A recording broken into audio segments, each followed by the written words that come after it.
മുസ്ലിം ഭൂരിപക്ഷ പ്രദേശത്ത് കൂടെ കടന്നുപോയ 3 ഹിന്ദു ഭക്തരെ മുസ്ലിങ്ങൾ കൂട്ടം ചെന്ന് കൊന്നതിൻ്റെ പേരിൽ തുടങ്ങിയതാണ് ഈ കലാപം. ഈ സംഭവവികാസത്തിന് ശേഷം ഹിന്ദുക്കൾ കൂട്ടം ചെന്ന് മുസ്ലിങ്ങളുടെ പള്ളിയും അവരുടെ വീടുകളും തകർക്കാൻ തുടങ്ങി. അതിനുശേഷം നേപ്പാൾ ഗവൺമെൻറ് അവിടെ പൂർണ്ണ കർഫ്യൂ പ്രഖ്യാപിക്കുകയായിരുന്നു.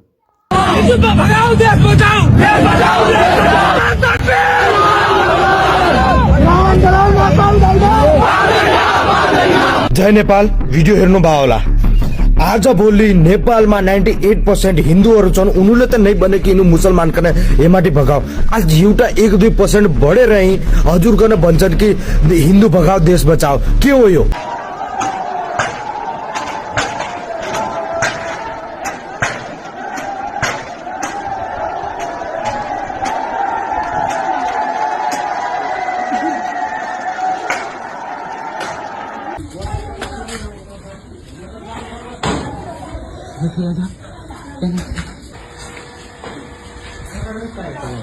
Oke, kau chला तो कौन चला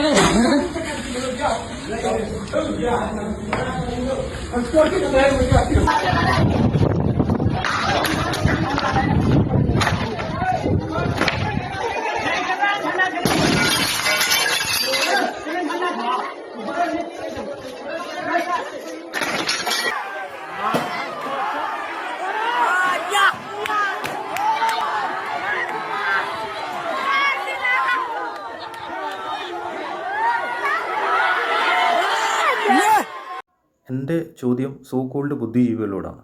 ഇനി നിങ്ങൾ പറയോ ഇവിടെ ഇതുപോലത്തെ ഒരു ജെൻസി റെവല്യൂഷൻ വേണമെന്ന്?